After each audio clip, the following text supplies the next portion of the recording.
दूसरा के दिल हम भी काहेला उ तो हमरो से ज्यादा हमें चाहेला कातिल नजरिया बड़ी डाहेला उनकर कातिल नजरिया बड़ी डाहेला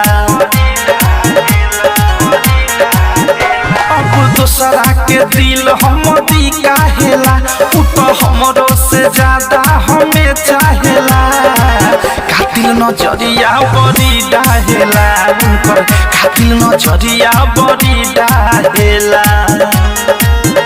अनुरगौ हो राइटर थारू अवधस जब सते पजरवा